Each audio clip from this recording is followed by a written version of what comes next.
Good evening, audience. Hello, how are you doing? We're gonna have fun. We got our peoples. We got our peoples with us again. We got Miss Sophia, the queen of it all, and then we got Mike Florbo in the house again. And we might even have an extra special guest, but we're gonna find out. But I don't know. Oh hell, I doubt it. But we're gonna see. We'll see if they show up. But anyways, what are we talking about today, guys?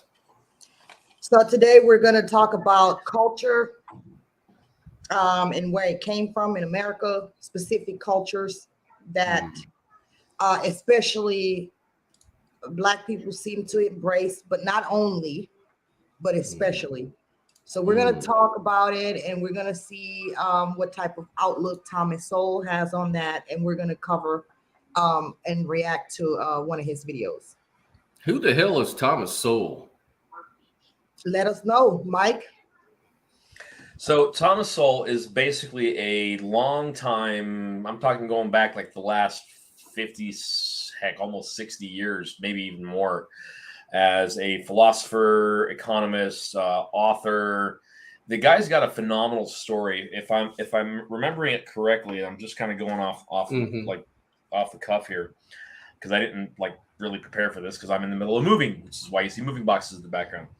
But he grew up in Harlem and throughout the whole Jim Crow era, and he enlisted in the Marine Corps and basically fought in the Korean War. And when he got out, he got himself into Harvard. Okay, so clearly during the Jim Crow era, for having a Black guy from Harlem get into Harvard, best school in the country supposedly, right? The guy had to have some good mental capacity to get himself into Harvard. And interestingly enough, when he got out of Harvard, he was, to his own description, a devout socialist. Which is kind of funny, actually. He used to be a Marxist too, by the way. Well, yeah, socialism, Marxism, kind of the whole same thing here. And let's see here. Hang on a second. Anyway, and so as he kind of got through that whole thing, basically, he began to learn and more and he has this kind of insatiable thirst for knowledge, right? And as he saw more of the world, he realized, well, wait a minute, I'm not a part of this whole thing. As far as this is not what I learned in college wasn't really the truth. And so he's committed his life to effectively discussing these things and how it affects not only humanity in general, but with specifics of the the Black community. And I think he's one of the most valuable minds this nation has ever experienced. I'm actually pretty upset that he's in his 90s and we need the guy around for the next 20 or 30 years, but that's just not going to happen.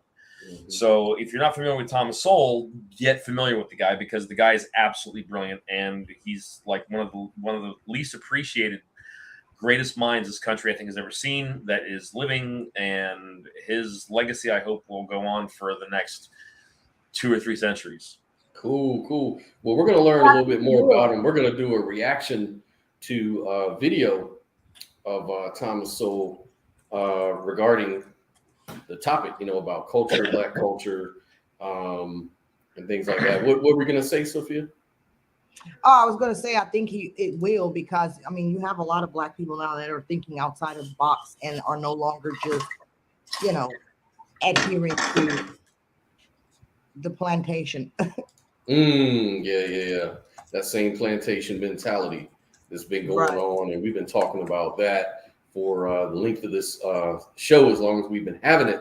So yeah, man, let's figure out exactly what it is that Thomas, or what his angle is on this, because we actually treated it a little bit, before.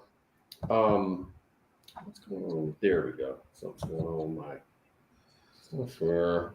Technical difficulty. But yeah, we used to talk about cracker culture and different things in a previous episode. So this is kind of that's actually the correct term, because I've seen it where people would get offended, but that's the actual legitimate term, right? Mm. Cracker culture. Mm-hmm. So he's going to go into this and talk a little bit about it, and figure out exactly what it is. We'll go through the video, and we'll stop it from time to time, have a little comments on it, of course. And again, if you like our material, you like the stuff that we talk about, please like and subscribe. And again, too, if you want to join the conversation, all you got to do is click on this link that I'm going to put up here in a few minutes. This is going to be your invite link to StreamYard. You just click on the link, and you'll join the show. You'll go backstage, just type in your name, how you want to be presented on the show, and we'll let you on in and we can have a group conversation. So it's right there in the comments. So check it out, guys. If you want to join the convo, please do. Anyways, here we go. What the rednecks, or crackers, brought with them across the ocean was a whole constellation of attitudes, values, and behavior patterns that might have made sense in the world in which they had lived for centuries, but which would prove to be counterproductive in the world to which they were going, and counterproductive to the blacks who would live in their midst for centuries before emerging into freedom and migrating to the great urban centers of the United States, taking with them similar values. The cultural values and social patterns prevalent among Southern whites included an aversion to work, proneness to violence, neglect of education, sexual promiscuity, improvidence, drunkenness, lack of entrepreneurship, reckless searches for excitement, lively music and dance, and a style of religious oratory marked by strident rhetoric, unbridled emotions, and flamboyant imagery. This oratorical style carried over into the political oratory of the region in both the Jim Crow era and the Civil Rights era, and has continued on into our own times among black politicians, preachers, and activists. Touchy pride, vanity, and boastful self-dramatization were also part of this redneck culture among people from regions of Britain where the civilization was the least developed. They boast and lack self-restraint, Olmsted said, after observing their descendants in the American antebellum South. While Professor Grady McWhiney's cracker culture is perhaps the most thorough historical study of the values and behavioral patterns of white Southerners, many other scholarly studies have turned up very similar patterns, even when they differed in some ways as to the causes. Professor David Hackett Fisher's Albion Seed, for example, challenges the Celtic connection thesis put forth by Professor McWhiney, but shows many of the same cultural patterns among the same people, both in Britain and in the American South. All right, so just to kind of recap what he's going over here. So he's saying that this cracker culture originated in Europe, right? Yes, in the British, the most developed areas of right. But there's more to it than that, because what you have to understand is as the exodus from Europe, from England, Scotland, Ireland, and stuff, the lion's share of the people that were fleeing to the New World, okay, as it pertains to, you know, the white settlers and stuff, many of those people, not all, but many of them were either destitute, they had no other way to support themselves, either because of feudalistic laws within the United Kingdom, England, and so on. Their farms were being taken, or they just did lack the skills to do it. So they figured, well, life's not working here. Let me go over to the New World and kind of get a fresh start. Now, you're going to have a desirable level of, that's wrong terminology. You're going to have a group of people that have a true desire to start a new life. Okay. But with any culture, regardless of where it's at on the planet, you're also going to have a percentage of those people that are going to go for a free ride, if you will. Right. And so that's going to be congruent in every single element of the immigrants that came to the, you know, to the U.S. throughout the era and even to this day. So people that want to work, people that want to succeed, and people that are willing to put in the effort. And you're going to have, you know, the tail draggers to kind of tag along and get, you know, whatever they can for, I hate to use the word free, but, you know, for little effort, right? And that is a common element among human nature, regardless of race. But wait a Right. minute. You're saying that about white people. That's racist, right? Right, but It's- look, let me add It's something human to that. nature. I mean, yeah, but let's just add something to that. These people were the cracker culture specifically, what we're talking about came from a specific group of people that were already basically living in ghettos, so to speak, in Britain. Mm. So, you know how they say you can't turn a hoe into a housewife. So with that being said, they already had this mentality from where they were. And then when they came here, they brought it with them. And it just so happened not everybody that came from Europe had this mentality. That's why he distinguished between, you know, everybody that came over here and the people with that lived in the least developed regions, which is what I'm thinking he means, you know, ghetto type settings, poor, low income neighborhoods and whatever. And so, you know, when they came over here, they already had this, their attitude was already shaped by their conditions that they were surrounded by, which was extremely poor. Oh, Right. wow. And keep in mind, those cultures are going to be when they're going to come with those groups of people, regardless of whether they're in the underdeveloped areas, whether they're because remember, you had immigrants that were relatively well off to come to the New World and, you know, either become more wealthy or whatever, right? So you had everybody coming over, right? Right, So which those kind of cultures goes along with that we adapt to our environment to some extent, right? Right, you're going to adapt, and you know you're going to get that information. You know, it's just part of going to any new place. You're going to bring your culture with you, whether it be music, whether it be food, clothing, art, and good behavior, poor behavior.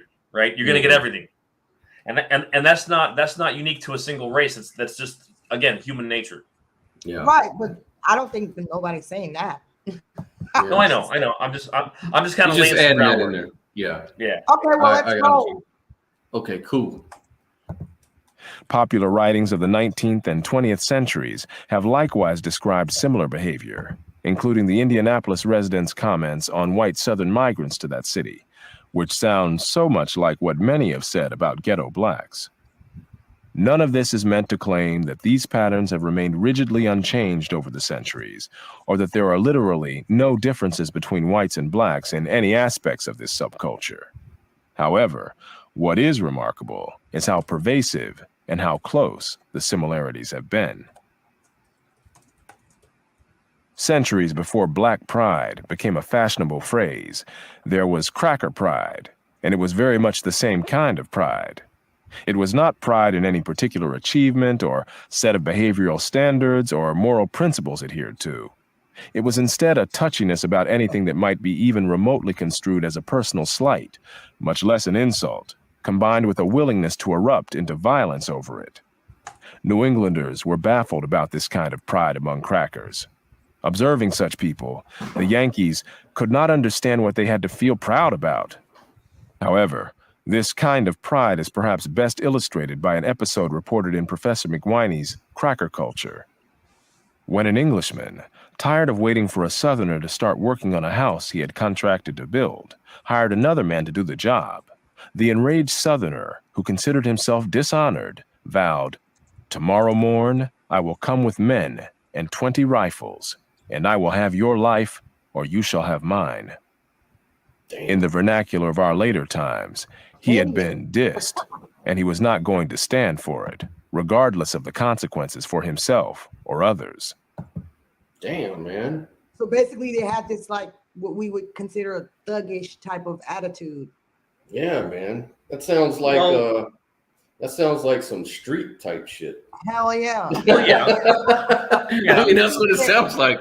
Well, okay. He said he coming with 20 rifles, man. 20. Yeah, he coming with his. He pulling up. Click. He's pulling up on your ass. You either gonna kill me, I'm gonna kill you. Yep. Damn.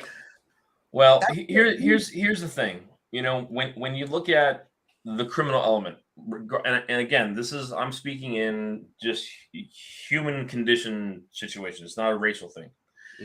Part of a criminal element is when you kind of run out of victims and all the locals kind of know, okay, stay away from that guy or that gal because they're gonna rip you off, right? The prospect of going to a new area is like, hey, I got a whole new group of victims, right? So that element would naturally work some way to get over here. I hate to use Titanic as an example, but the main character that Leonardo DiCaprio played, he was a pickpocket, Right. And when he got a chance to go to the New World on a sinking ship, man, he jumped at it and weaseled his way onto the ship, right? So that scenario, from a historical context, probably happened countless times. Right. And I mean, this That's how still, they roll, still man. happens. It still happens today with like immigration. Of course. Immigrants Of that course. come from different places where Exactly. they lived under different conditions. I mean, it's not survival. It's all rooted in survival. right. That's pretty much all it is. And if I can Yeah. tell a really quick story along with that, like when I was in California. No. Yeah, no, can't. Okay, never. Another culture was this. I can't remember where's this dude from? I think he was from Pakistan or something. And the dude, like, I was talking to his younger brother, and I was talking to, well, they're Muslim, of course, right? And I was talking as an unbeliever why I was an unbeliever, because he was asking Infidel. Man, his brother came out there and wanted to stop that conversation, and then he confronted me, man. Like, he was like, look, man, Americans are weak. We'd have your head over there. We'd kill all you people if it was up to us. I mean, you guys are you're punks. All of you are punks. I mean, they have this view, and they have this thuggish sort of, savage kind of mentality, man. It's like, wow, So, yeah, I can believe what you're saying, Mike. Like, people come over or Sophia, people come over from other countries and bring that kind of culture with them, Right, Sure. but not everybody's like that. Some people Right. some people they understand, if I'm gonna migrate to this country or that country, of course you can hold on to your own customs and all, but you also have to respect the custom of the place that you're going to. Mm-hmm. Because I mean, it wouldn't be fair for you to go somewhere and then expect them to change all their rules based on what you're used to. Because I mean, if that's the case, you could have stayed where you was. And I mean, I'm not trying to sound Nationalistic. Well, hang on. Why don't we put a definition on nationalism, because it's gotten a lot of like really bad press in the last years. Yeah, that's totally different, like from fascism, for example. Yeah. Well, I think we did cover that on that other video that was about social engineering. I already know what you're trying to say, Mike. Like, there's a big difference between nationalism and fascism. But go ahead and explain it again for people. For the audience, but just for the just for the new audiences, being a nationalist is just, from its simplest core, right, is being proud of the nation that you're a part of.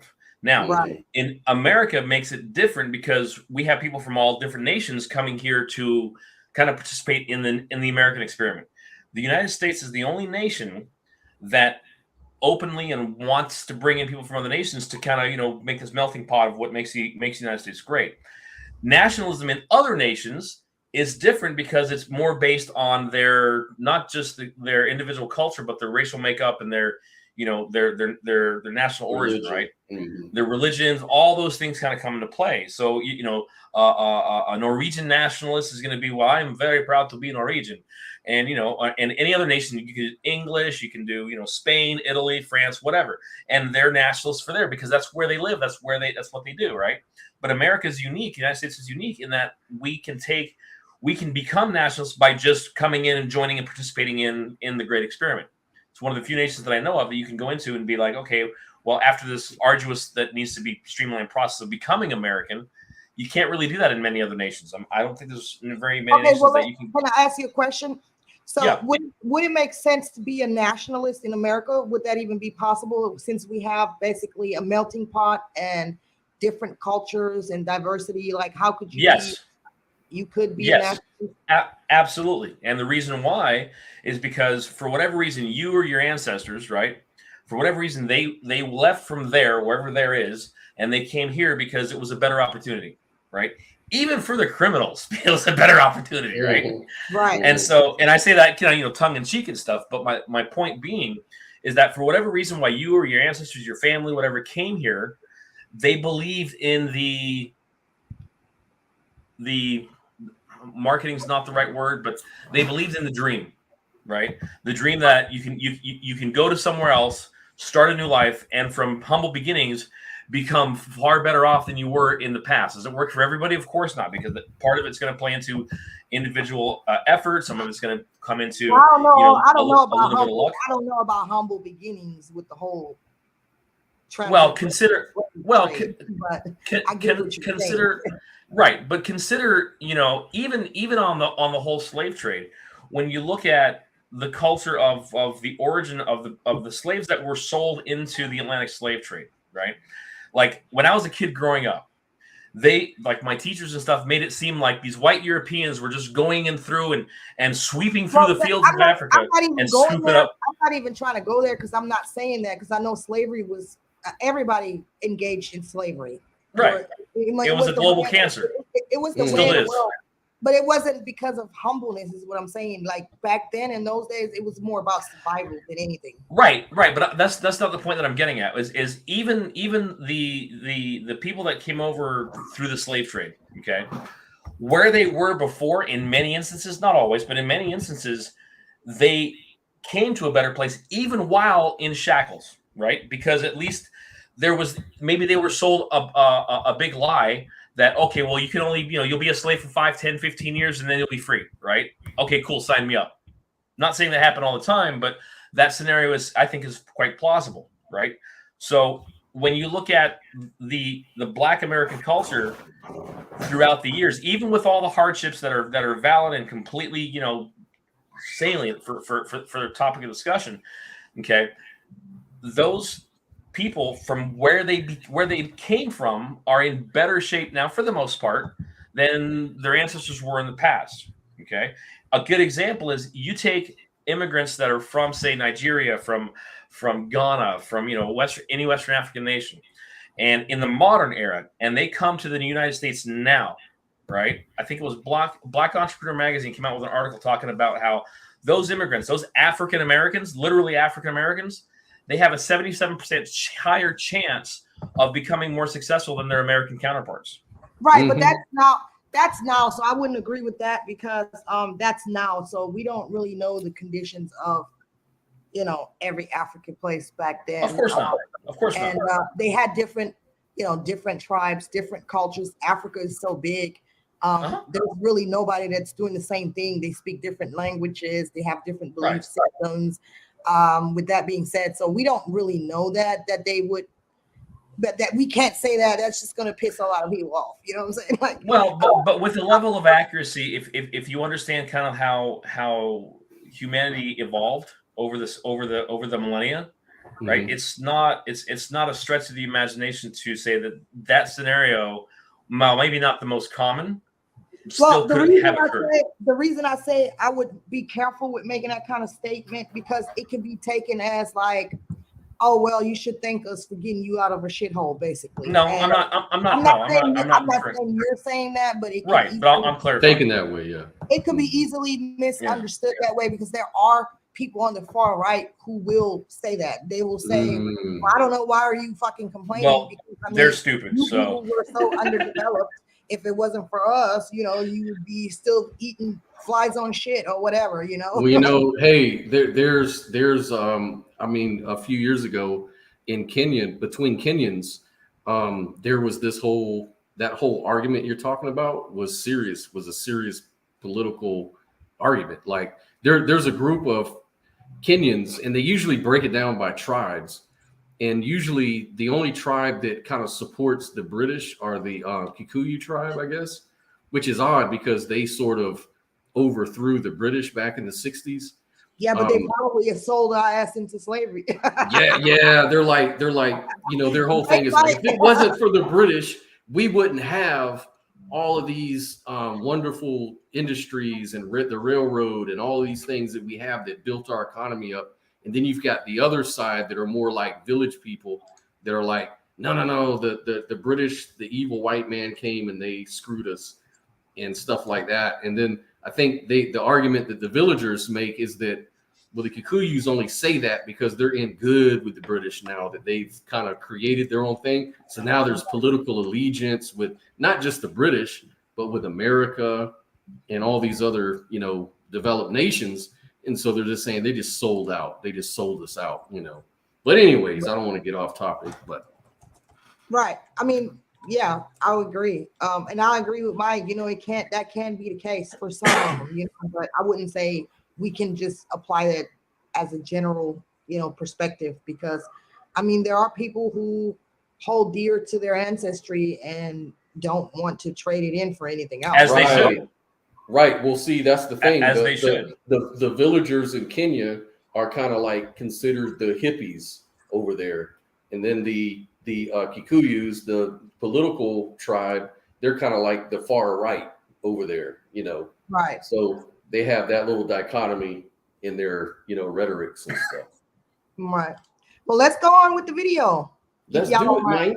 Yes, let's do it. Yes, ma'am. Absolutely. The history of the antebellum South is full of episodes showing the same pattern, whether expressed in the highly formalized duels of the aristocracy or in the no-holds-barred style of fighting called rough and tumble among the common folk, a style that included biting off ears and gouging out eyes. It was not simply that particular isolated individuals did such things. Social approval was given to these practices, as illustrated by this episode in the antebellum South. A crowd gathered and arranged itself in an impromptu ring. The contestants were asked if they wished to fight fair or rough and tumble. When they chose rough and tumble, a roar of approval rose from the multitude. This particular fight ended with the loser's nose bitten off, his ears torn off, and both his eyes gouged out, after which the victor himself, maimed and bleeding, was chaired round the grounds to the cheers of the crowd. That's what This they did. rough and tumble style of fighting was also popular in the southern highlands of Scotland, where grabbing an opponent's testicles and attempting to castrate him by hand was also an accepted practice. Ouch. Scottish Highlanders were, in centuries past, part of the Celtic fringe, or North Britons, outside the orbit of English culture, not only as it existed in England, but also in the Scottish lowlands.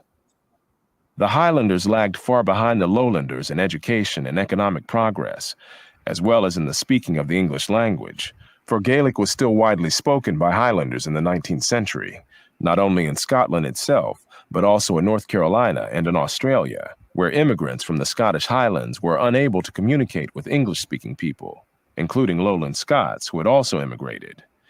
In the Hebrides Islands off Scotland, Gaelic had still not completely died out in the middle of the 20th century. What is important in the pride and violence patterns among rednecks and crackers was not that particular people did particular things at particular times and places, nor is it necessary to attempt to quantify such behavior. What is crucial is that violence growing out of such pride had social approval. As Professor McWhiney pointed out, men often killed and went free in the South, just as in earlier times they had in Ireland and Scotland. As one observer in the South noted, enemies would meet, exchange insults, and one would shoot the other down, professing that he had acted in self-defense because he believed the victim was armed. When such a story was told in court, in a community where it is not a strange thing for men to carry about their persons deadly weapons, each member of the jury feels that he would have done the same thing under similar circumstances, so that in condemning him, they would but condemn themselves. The actions of Southern courts often amazed outsiders, Professor McWhiney said. But what may be even more revealing of widespread attitudes were the cases that never even went to trial. As another study of white Southerners put it, to many rural Southerners, rather than a set of legal statutes, justice remained a matter of societal norms allowing for respect of property rights, individual honor, and a maximum of personal independence. Any violation of this pattern amounted to a breach of justice requiring a specific response from the injured party.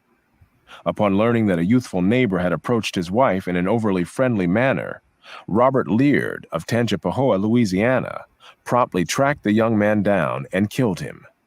Under the Piney Woods Code of Justice, anything less would have invited shame and ridicule upon the Leard family. Intensity of personal pride was connected by Olmsted with the fiend-like street fights of the South. He mentioned an episode of public murder with impunity. A gentleman of veracity, now living in the South, told me that among his friends he had once numbered 2 young men who were themselves intimate friends, till one of them, taking offense at some foolish words uttered by the other, challenges him. A large crowd assembled to see the duel, which took place on a piece of prairie ground. The combatants came armed with rifles, and at the first interchange of shots, the challenged man fell disabled by a ball in the thigh. The other, throwing down his rifle, walked toward him, and kneeling by his side, drew a bowie knife and deliberately butchered him. The crowd of bystanders not only permitted this, but the execrable assassin still lives in the community, has since married, and, as far as my informant could judge, his social position has been rather advanced than otherwise, from thus dealing with his enemy. Damn, you got street cred. Yeah. Yeah, pretty much. Butchered. And what's interesting about that scenario is that that type of kind of street justice and that kind of street behavior is still prevalent in a lot of the inner cities. A lot of the gang culture will adhere to that same type of mentality as not only a way of survival, but as a way to retain power, control, influence, over whatever the resources that those particular groups are, participating in. Right. So, I agree. But you know what I like about Thomas Sowell? What I like about him is that he basically gives us an overview on humans in general. Right. And he's describing human nature. Right. You'll hear in gory detail. Right. And you'll hear from a lot of white people that, it's only Black people who are this violent and we're the only ones who always got it. And then you'll hear from Black people, it's the other way around. It's white people who are cruel and violent. And, the reality of it is that all humans at one point were extremely violent. There was always groups of people who weren't, obviously, but generally speaking, people were just not as evolved as we are now. And with that being said, I will say this, like you said, in the inner cities, which have large populations of Black people, like Chicago, for example, I will say that at this point, we do still commit a lot of violence for no reason, probably more than others, and I think because of this culture, and the culture is basically being forced onto you through manipulation. Because, for example, if I speak a certain way and I pronounce my words properly, I may be accused of trying to be white or something like that. And so it's like you have to fit into this stereotypical culture and practice this culture, or you'll get talked about or ostracized, or you get told you don't fit in. And so that is how we actually continue to uphold this culture that actually damages us, hinders us. You know what I'm saying? So that's where I will agree. We're like the only ones in America who still, try to hold on to this. But I think it comes from, this is where I simply ask for compassion from a lot of people, because not to bloviate, this is my last point. I think it comes from having that loss of identity. A lot of us, we're lucky if we know who our grandmother is, let's face it. And so, you have everybody else that knows where they came from. They know who their grandmother was. They know who their great grandmother was. They have like traditions passed down to them and things like that. And a lot of us as Black people, we miss that, including me. I was born and raised in Germany because my dad went to the service. But on my dad's side, I'm still a descendant of slaves. You know what I mean? Mm-hmm. So I just have to bring that up because a lot of Black people will tell me, well, you can't talk about this because you're too white or whatever, or you grew up in Europe. Yes, I can talk about this. I know the repercussions of, all that kind of mess.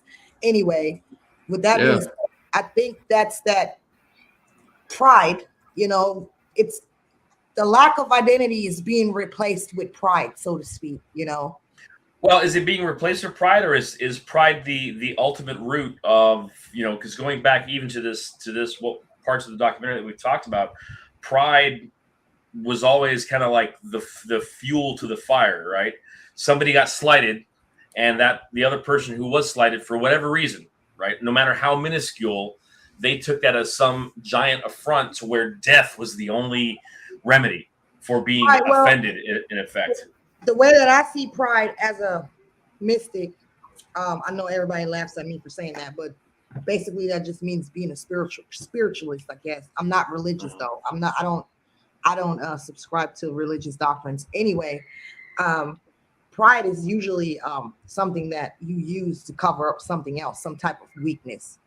Well, it can be. It can ego. I mean, that's really what it is. I mean, there's good pride and bad pride, right? Right, well, but we're not talking about the good pride when we're saying we're going to kill somebody just because they looked at me wrong. Like my great grandfather was the town alligator wrestler. Cool. And he used to be Florida man. The original Florida man. He used to be very popular for and he used to get all the women. He used to get all the girls because he used to wrestle big alligators and beat them up. So what's your excuse? So I don't know what my excuse I'm basically saying is, and my dad, all I'm saying is that they took pride in that street type, because that was kind of the same thing, because he wasn't just beating up alligators, obviously. He was doing a lot of other shady stuff. My dad too was a hellraiser. He was in Louisiana and grew up there and had a lot of street fights, a lot of problems growing up, jail and stuff like that. And they took pride in that. Even till today, my dad talks about it with all this glory. Like, back when I was a kid, I almost killed this guy, man. And we all, it's like, oh my God. So it's like, that's just the culture, the cracker culture at work, and that pride it is a culture, but I think the root to pride is insecurities. Like, it's always the most insecure motherfucker who, has to go overboard. And I'll give you a good example. This is cracker culture at its finest. Yeah, because I lived in Chicago for almost 10 years. So there was this little boy. He couldn't have been no older than maybe 13, 14 years old, riding his bike. And this grown ass man who was a known dope dealer in the neighborhood. It was over there, on the east side or whatever. And he was like telling this little kid on the bike, you little punk, you're a little punk ass nigga or something like that, right? And the little boy, was supposed to be afraid and intimidated, but the little boy snapped back at him and said something to him, Basically, I don't know exactly what he said to him, but something like, yeah, you too, or you're a punk or something, He just basically said something back. And so that, tit for tat. Yeah, tit for tat. But I mean, he's like a kid. He's like 14 years old. And this dude's a grown ass man. So this man got so motherfucking pissed. He leaves, gets in his car, he leaves, and nobody thinks about it again. And then all of a sudden, this motherfucker shows back up. Excuse my language. He shows back up, gets out his car, and just straight up point blank shoots this kid to death. Period. So let's pause there for a second. All right, we have a grown man. How old was he again? Ish. The grown man? Yeah. He was probably in his 30s or late 20s, like a grown ass man. Okay. Perfect. Okay, so we got a grown ass man above the age of 25, 30. Okay, perhaps. Yeah. And why two elements to this scenario? Why would a 30-year-old give a flying shit what a 14-year-old thinks about the other person? Right. That's why I think, because as a 30-year-old man, they should. It's not that long ago that 30-year-old man or 28-year-old guy or 35-year-old guy was 14 and mouthed off, right? Exactly. So that man should understand. Hey, this is just a kid mouthing off. What's he going to do to me? Now, in the same regard, a 14-year-old kid probably shouldn't mouth off to people because it's just obnoxious, and you're probably going to get your butt kicked. And in his case, it was a lot worse. I'm not excusing either behavior, more so to the guy who decided to raise it to the worst possible level ever. Okay. Mhm. Oh, he said something mean, so therefore he gets to die. I mean, what kind of stupid angle is that? That's right. So that's, that was my whole point. That's like an extreme example of the most extreme negative type of pride that right. you can display. This man was so insecure about himself that the reason he did it, believe it or not, it's real simple. The reason he did it is because there was a lot of people around, and when that kid clapped back, everybody basically congratulated that kid and like, ooh, burn, ooh, you got burned by a 14-year-old. You know what I'm saying? So, yeah. So the older guy got embarrassed. Oh no! Yeah. What's so embarrassed the worst possible fate to be embarrassed? Kill somebody over it. What the hell? He was so embarrassed that at that point he had to prove himself. You know, he had something to prove about himself to the point where he kills this kid. That's where the negative type of pride takes you, and it stems from insecurities. Yep. I think there's a lot of validity. I think insecurity does stem from it, but there's this cultural element that goes back, Lord knows how many years, how many centuries, that everyone has to respect me, right? And the slightest sign of disrespect must be met with fervent, with whatever. And I'm like, dude, like, who are you? Right? Okay. Someone insults you. Okay. You'd be like, huh? What? Oh, okay. I'll never see you again. Move on. Right. Now, if they chase you down, okay, now defend yourself. Right. Mm-hmm. But there's like this weird cultural, I don't know if we can call it an anomaly because it's been in existence for forever. Okay. The pride of man. It will, what was that saying? The pride of man will be the downfall or something along those lines. And that's something that, through education and understanding, and also being able to let stuff go, little stuff go. I mean, imagine how exhausting it is. I agree with you, Mike. Let me add something. But see, this is what I was trying to get at. That's what I'm saying. It's like, I don't know exactly what to call it because, I don't know. I'm just kind of freestyling here and trying to say it the best that I can. But it's this like peer pressure that we put each other under in those type of settings. It's like, if you don't go along with this bullshit, then you get ostracized from the community. If you don't, then find another community. Yeah, right. But it's not that simple when the community is your own family or your own. You know what I'm saying? It's kind of like you get disowned. Like literally, that's what happened to me. I mean, I'm speaking from. I understand that, and that's a very harsh reality that some people have to deal with. Yeah, it's almost like being in a cult, and then you have liberal policies that egg that shit on and basically tell you how to be black as if black was a monolith. And I tell people all the time, there's no one. You don't sound black. Right. You don't sound black enough. You're not black. It all depends on how loose. The hell does that even mean? It all depends on how loose I get. I might get loose and I might sound blacker than usual. And I might be talking to somebody that I have to relate to in a different way, and I may change my lingo a little bit. And it's encouraged in our entertainment. Like if completely. Would Rocky Balboa have beaten Mr. T if he would have just let it go? I mean, come on. Right. Well, you're talking competitive sport. That's a whole different topic for discussion. But that's the thing. We shouldn't be in competition, as a community. You know what I'm saying? Well, I always say a little bit of competition is a good thing. Okay, but you're going into a different area. I'm saying like as far as like I always do. Like a husband and a wife shouldn't be in competition with each other. A husband is a man and a wife is a wife, and they're different and they work great when they work together. There shouldn't be any competition. When the man's going to lose anyway. So when a man tries to compete with me, I call him a bitch ass nigga. Because first of all, like, why would you try to compare yourself to a female? Go sit your little Anyway, but as a community, we should uplift each other. Let's say one of us makes it out of the hood and goes to college and wants to come back and bring and put back into the community. A lot of times what happens to people like us is, oh, you think you're better than us. And at that point, they don't even want you to share what you learned. You done went and traveled the world. You done learned this and learned that. And you're like, hey man, I seen this out here and seen that out here. And we don't really have to be stuck here. We can do this. We can get into entrepreneurship. We can do that. And then at that point, you become this person that's trying to be better. And at that point, you're supposed to give to everybody freely, because now we brothers and sisters again. You know what I'm saying? You my sister, man. You're supposed to give me this, for free. You're supposed to do this for me for free. And then at that point, that kind of ties in with cracker culture too. Yeah, and at that point, you just get used. And then a lot of us, we have no choice but to haul ass, or we'll be eaten alive. Hell yeah, exactly. Well, okay, but let's kind of zoom out on that concept, right? When you look at the environment that humanity has created for itself, okay, this what I like to call the illusion of safety.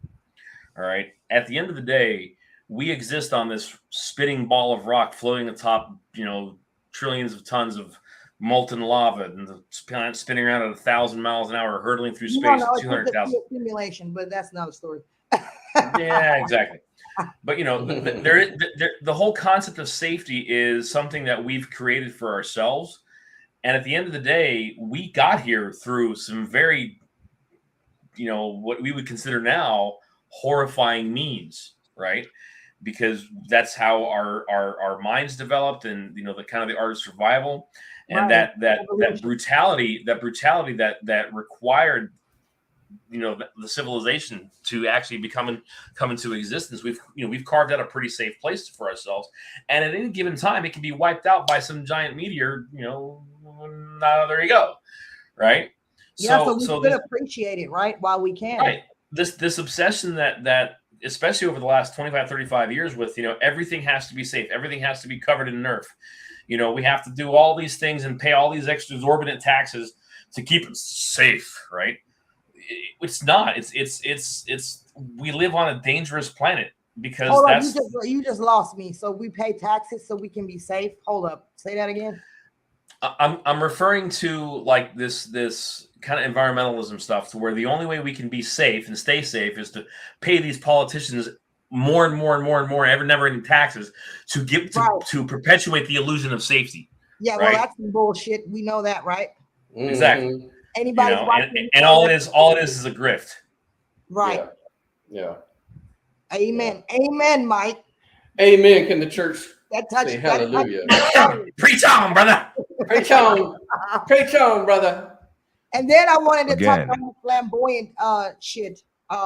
Because the way he said it was kind of hard to understand. So I'm gonna put it in layman terms. But what he was talking about is that flamboyant religious preacher crap, the Lord saves and all that kind of shit. Lord. It just plays on your emotions, and that's what that is, emotionalism. And that's what liberals love to do. They love to trigger people with emotionalism to get you to act crazy. It's part of the sales 101 tactic: appeal to emotion. Yeah. Oh, that's a cute little house. That'd be enough for me right there. That's where I'm moving. That looks like the house I saw the other day, actually. What I like about it is as my informant all the property around it. I like that. Yeah, that's what it is, man. Of bystanders not only permitted this, but the execrable assassin still lives in the community, has since married, and as far as my informant could judge, his social position has been rather advanced than otherwise, from thus dealing with his enemy. Again, what is important here is not the isolated incident itself, but the set of social attitudes which allowed such incidents to take place publicly with impunity. The killer knowing in advance that what he was doing had community approval. Moreover, such attitudes went back for centuries on both sides of the Atlantic, at least among the particular people concerned. During the era when dueling became a pattern among upper-class Americans, between the Revolutionary War and the Civil War, it was particularly prevalent in the South. As a social history of the United States noted, of Southern statesmen who rose to prominence after 1790, hardly one can be mentioned who was not involved in a duel. Editors of Southern newspapers became involved in duels so often that cartoonists depicted them with a pen in one hand and a dueling pistol in the other. Most duels arose not over substantive issues, but over words considered insulting. At lower social levels, Southern feuds such as that between the Hatfields and the McCoys, which began in a dispute over a pig and ultimately claimed more than 20 lives, became legendary. It has been estimated that, while at least 3/4 of the settlers in colonial New England originated in the lowland southeastern half of Britain, a similarly large proportion of the population of the South originated in the Scottish Highlands, Ireland, Wales, or the northern and western uplands of England. Those arriving from Ireland in colonial times would have been from Ulster County, where Scots and Englishmen settled, since substantial immigration of the indigenous Irish did not begin until near the middle of the 19th century. Radically different cultures could develop and persist during this era before transportation and communication developed to the point of promoting widespread interactions among people in different regions. In colonial America, the people of the English borderlands and of the Celtic fringe were seen by contemporaries as culturally quite distinct and were socially unwelcome. Mob action prevented a shipload of Ulster Scots from landing in Boston in 1719, and the Quaker leaders of eastern Pennsylvania encouraged Ulster Scots to settle out in western Pennsylvania, where they acted as a buffer to the Indians, as well as being a constant source of friction and conflict with the Indians. Damn.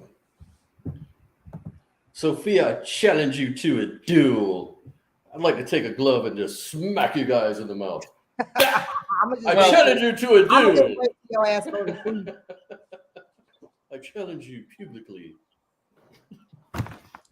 All right, yeah. So they were hating on each other, man. Like the Scots and the Irish and the. That's like gang wars, man. And hell yeah. That's how also the whole thing about the community approving of it. Sorry, I have a bump in my ear and it messes with me, man. Like y'all wouldn't really want to know that, but anyway. Let's talk more about that. What am I gonna say? Oh yeah, like the whole thing about the community approving of the behavior, and nowadays it's evolved into basically these criminals. What a lot of people don't know, the reason people don't talk and don't tell, or snitches get stitches, it's very true. You really can't tell because you end up dead, and when I lived in Chicago, that was really the case. Like if anything was going on or if you saw anything, you had to just pretend like you didn't see it. Because if anybody thought you saw it, you're dead. Just have to look away. And it's just horrible because those type of criminals, they control the whole neighborhood. You know what I mean? And basically and that criminal element has existed since the beginning of time to some degree. Right. You had mafioso types in Europe that would go through whatever cities, towns, villages, and stuff, and you want protection, so to speak. Then you got to give me a cut of your earnings, right? That followed the immigrant culture over to the United States and proliferated quite alarmingly in places like Chicago and places like New York. Even there was a lot of gangsters there too, like Al Capone and shit. I'm referring exactly to that.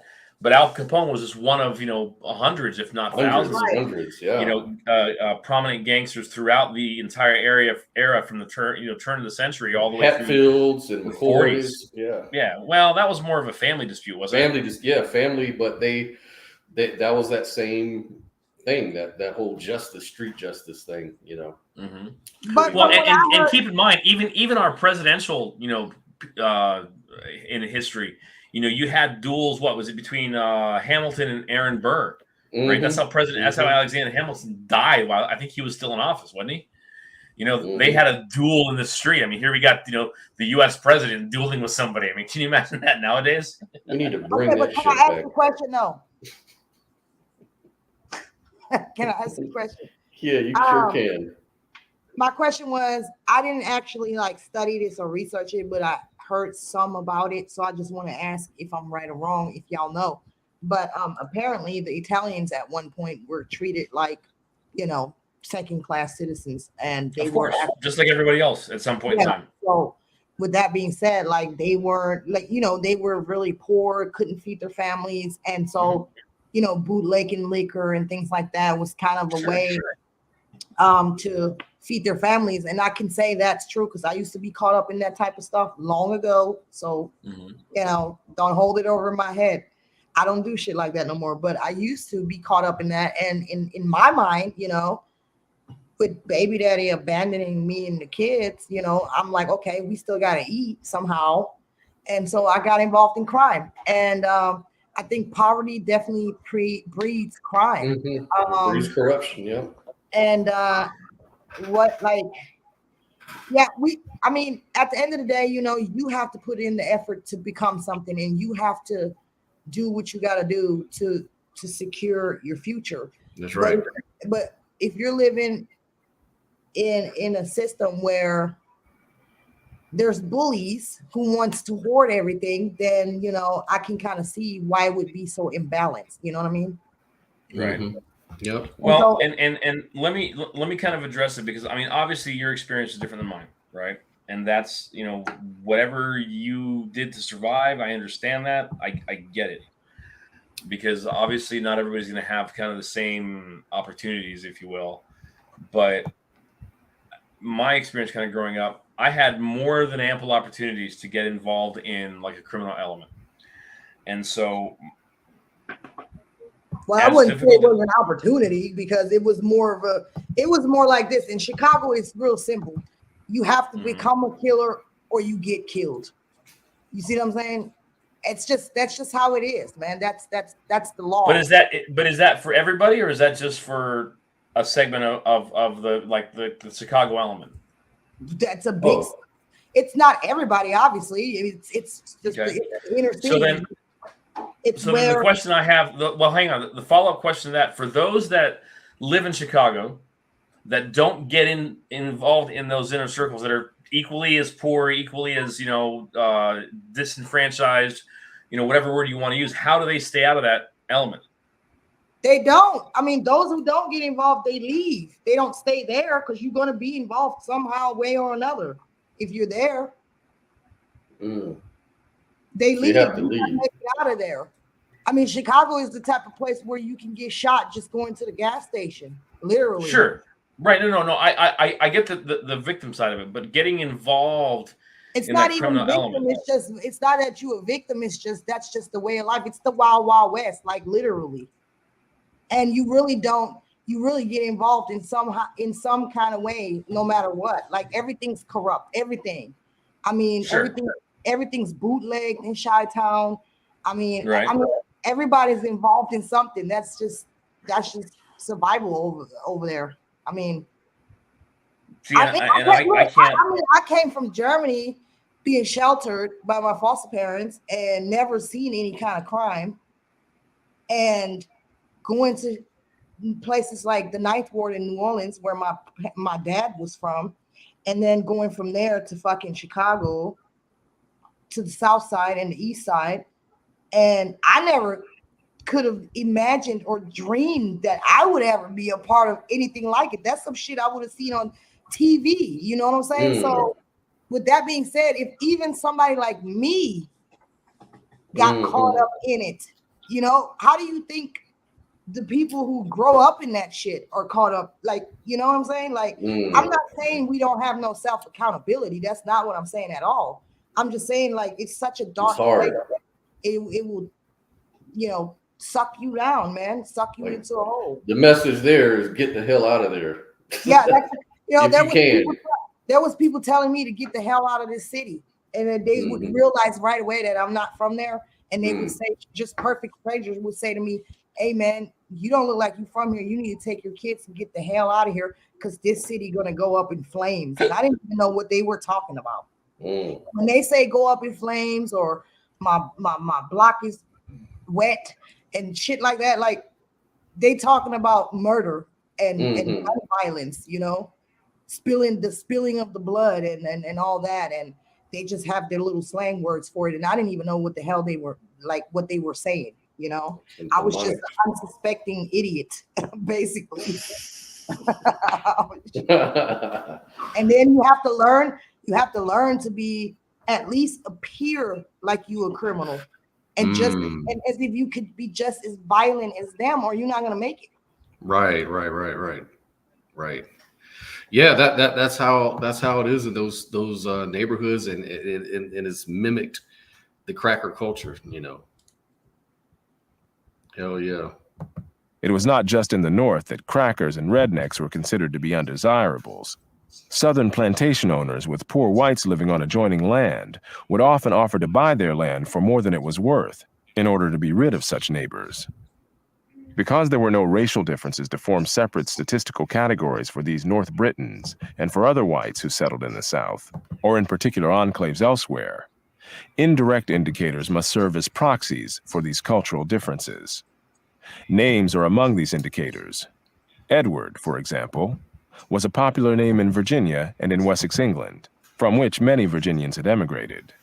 But the first 40 classes of undergraduates at Harvard College contained only one man named Edward. It would be nearly 2 centuries before Harvard enrolled anyone named Patrick. Just an interesting thing for geographical history. I found this out the other day. So you know the Appalachian Mountains, right? The Appalachian Mountains is the same exact mountain range of the mountains that are in northern England and the Scottish Highlands. It's the exact same mountain range. How do they bring it over here? Well, when the continents were together, Pangea, and it split, it was part of the same mountain range. So what I find interesting is that those cultures that were from Scotland, and when they immigrated over to Scotland, Ireland, British and stuff, and they ended up in places like Virginia and Maryland and all up along the Appalachian mountain range. They were kind of in the same land. Yeah, that is kind of weird, huh? Yeah. Interesting. Carry on. Okay, Yeah. Cool. Nice little factoid. Even though that was a common name in western Pennsylvania, where the Ulster Scots settled. This says something not only about the social and geographic differences of the times, but also about how regionalized the naming patterns were then, in contrast to the fact that no one today finds it particularly strange when an Asian American has such non-Asian first names as Kevin or Michelle. Even where there was no conflict or hostility involved, Southerners often showed a reckless disregard for human life, including their own. For example, the racing of steamboats that happened to encounter each other on the rivers of the South often ended with exploding boilers, especially when the excited competition led to the tying down of safety valves in order to build up more pressure to generate more speed. An impromptu race between steamboats that encountered each other on the Mississippi illustrates the pattern. On board one boat was an old lady who, having bought a winter stock of bacon, pork, etc., was returning to her home on the banks of the Mississippi. Fun lovers on board both boats insisted upon a race. Cheers and drawn pistols obliged the captains to cooperate. As the boats struggled to outdistance each other, excited passengers demanded more speed. Despite every effort, the boats raced evenly until the old lady directed her slaves to throw all her casks of bacon into the boilers. Her boat then moved ahead of the other vessel, which suddenly exploded. Clouds of splinters and human limbs darkened the sky. On the undamaged boat, passengers shouted their victory. But above their cheers could be heard the shrill voice of the old lady crying, "I did it! I did it! It's all my bacon!" On the Mississippi and other western rivers of the United States, as it existed in the early 19th century, it has been estimated that 30% of all the steamboats were lost in accidents. Part of this may have been due to deficiencies in the early steamboats themselves, but much of it was due to the recklessness with which they were operated on southern rivers. The comments of a fireman on a Mississippi steamboat of that era may suggest why a river voyage was considered more dangerous than crossing the Atlantic. What did you say? That reminds me of how rednecks be racing in their trucks and shit and go muddy. Yeah, well, and for whatever reason, the concept of and just touching this briefly, but the concept of racing in the United States, okay, is kind of fascinating because it was always about bigger, better. Well, it was always about faster For some reason, speed and you had it in England too, right? As the and Germany as well. And as it's an adrenaline rush. Yeah, exactly. It's it's an addiction, that sense of danger. And you see somebody else catastrophically end their lives in some crash, blaze of glory, if you will. But there's this human element of when we discovered how to automate our movement and use some form of external device other than our own legs to propel us in different directions. That exhilaration, that quest for the fastest thing possible, and ideally make it out alive. That's a huge element. But this kind of again ties into the whole cultural bit of these are subsets of culture, right? Right. So kind of fascinating, really. I never knew about the steamboat racing, but imagine piloting a 300-ton or so vehicle with a very dangerous steam. Like if you're familiar with how steam engines are made and what they do and how they function, you literally have a giant bomb on this boat that if you don't take care of it, when that boiler goes, at the end of Back to the Future, when the train explodes, that's a pretty accurate representation of how a boiler will, Oh, I know, because when I was a kid, our bathroom exploded due to a boiler. Yeah. Like literally. Oh, I've seen videos where the water heater shoots right through from the basement all the way through the roof of the house. Yeah, but I can imagine the pressure that builds up in those things. It's like you said, it's like a bomb. Oh yeah. I mean, for sure. So that's reckless as hell. But I mean, man, humans do reckless shit. Let's face it. Again, danger. We live in a dangerous world, and sometimes we're our own worst enemy when it comes to danger. Yep, I agree. I absolutely agree. I'm not for all that. My nerves too damn bad for that shit. Oh, take a chance sometimes, will you? Man, but fuck that. That's why I got my motorcycle. I used to do dirt bike riding, and I raced doing on dirt bikes like on an open desert and shit. And right, I have some third-degree burns on my legs from that, and that's the furthest I ever went when it came to that type of shit. But last year I went riding on dune buggies in Mexico, man, through the jungle. Man, that shit was scary. It almost flipped that sounds over like bitch. fun though. That was crazy because it was going straight up these incline hills, and if you let off the gas, you're gonna roll back and flip upside down. So they said you got to hit it real hard and fast, Yeah. And don't let off. I've been over to Little Sahara out in Utah several times. Great place to go out and play in the sand, and hell of a lot of fun. What I think is what I think is so scary is like rock climbing, like big ass mountains and shit, and you're just on the outside. Hey, you're at the mercy of how good you did your rope system. Man, that's crazy, man. I don't understand how people do that. For real, that's crazy. I won't do that. You're stupid. I mean, they're great people. Anyways, let's continue. At a time when sinkings in the Atlantic were by no means rare. Talk about northern steamers. The fireman of a Mississippi steamboat sneered to an Eastern traveler in 1844. You don't need no spunk to navigate them waters. You ain't bust a boiler in 5 years. But I tell you, stranger, it takes a man to ride one of these half-alligator boats, head on a snag, high pressures, valve soldered down, 600 souls on board, and in danger of going to the devil. This was no mere idle talk. Among the steamboat explosions in the South, one on the Mississippi in 1838 killed well over 100 people, and another near Baton Rouge in 1859 killed more than half of the 400 people on board and badly injured more than half the survivors. Southerners were just as reckless on land, whether in escapades undertaken for the excitement of the moment or in the many fights and deaths resulting from some insult or slight among people touchy about their honor and dignity. Again, all of this went back to a way of life in the turbulent regions of Britain from which white Southerners came. Nor is it hard to recognize in these attitudes clear parallels to the behavior and attitudes of ghetto gangs today. who kill over a look or a word or any action that can be construed as dissing them. Yeah. Pride had yet another side to it.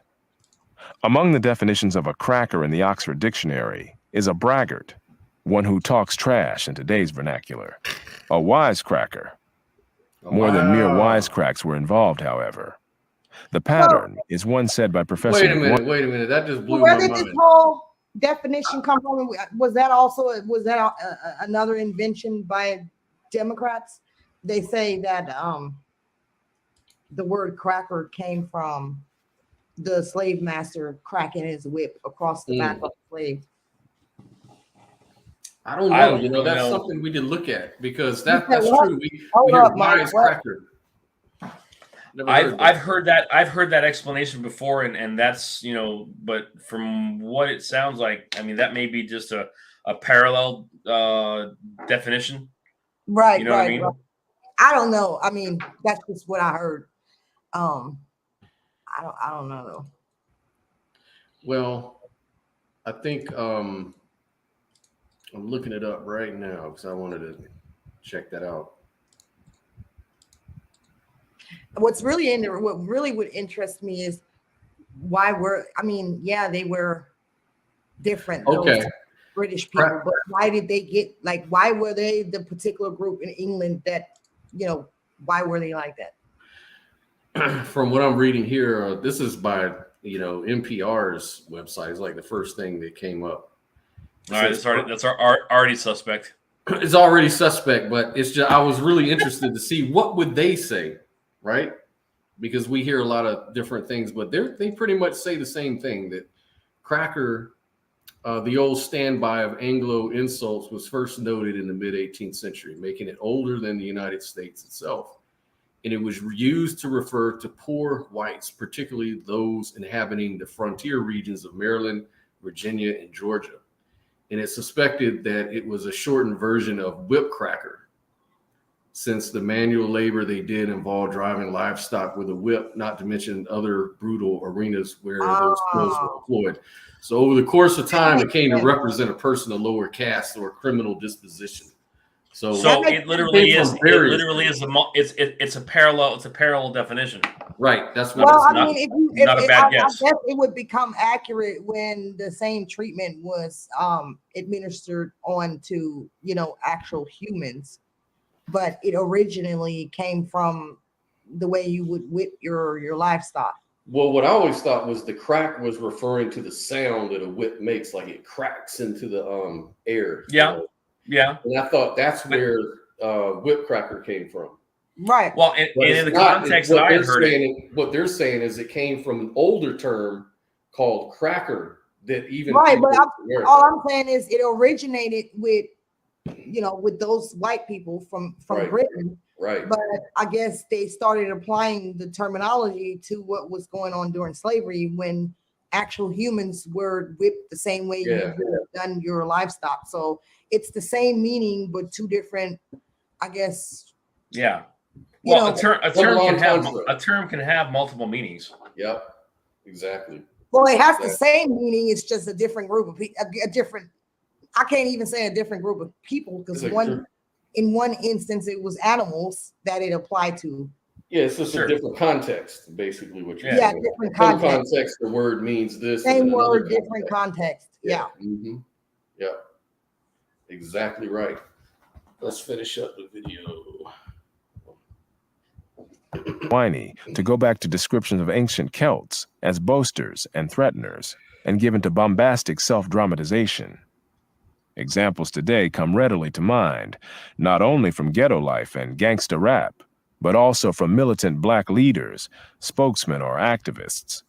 What is painfully ironic is that such attitudes and behavior are projected today as aspects of a distinctive black identity, when in fact, they are part of a centuries-old pattern among the whites in whose midst generations of blacks lived in the South. Wow. Any broad brush discussion of cultural patterns must, of course, not claim that all people. So check this out.